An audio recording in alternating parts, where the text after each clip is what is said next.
Congressman Peter King is a Republican of New York. He's a ranking Republican member on the House Homeland Security Committee and also serves on the Permanent Select Committee on Intelligence. Congressman, simple question off the top. What is the latest on this investigation as you know it? From what I know, it's being heavily investigated. Obviously, the fertilizer is being examined very carefully. They do believe it's a person in the tri-state area, but other than that, this is going to be an NYPD Joint Terrorism Task Force investigation. There are obviously a lot of leads as far as fingerprints, as far as the identification number of the vehicle. So there's any number of leads they have, or at least bits of evidence they have. But my understanding is they've not zeroed in on anyone in particular, even though they may have one person in mind, but there's nothing definite yet. Are you hearing that by most police and law enforcement authorities think at the moment this is a homegrown incident, though, not an international incident of any kind? My understanding is, from talking to people at the international level, that there was no international chatter, there was no indication at all from overseas that something was going to happen. So whether or not this is Al-Qaeda linked or not, it would be homegrown. In other words, even if it is Al-Qaeda, it appears to be a homegrown incident, if it is Al-Qaeda.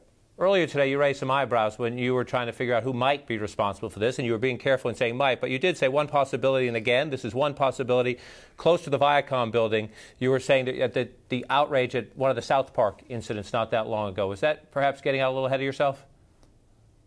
No, not really, because I know that it is being looked at by investigators as one of the possibilities. I was going down a list of possibilities, and that is one of them, to show again, how many things that the police and the Joint Terrorism Task Force have to look at, and that is one of them.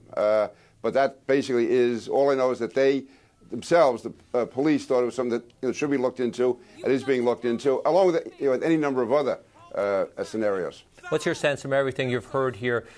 Every city, but especially New York City, reconfigured just about everything it does after 9/11. Times Square, one of the biggest targets if you're trying to make a statement, whether it's homegrown, whether it's a solo actor, whether it's an international organization. What's your sense of what you've seen in the last 24 hours about, A, how this was handled, and B, is the city, does it have everything it needs? Is it doing everything it needs to do, or is something need to be tweaked? Well, the NYPD handled it perfectly. They could have not done better, starting with the tip they got, going right through as far as evacuating, as far as disabling the bomb. All that was done absolutely perfectly.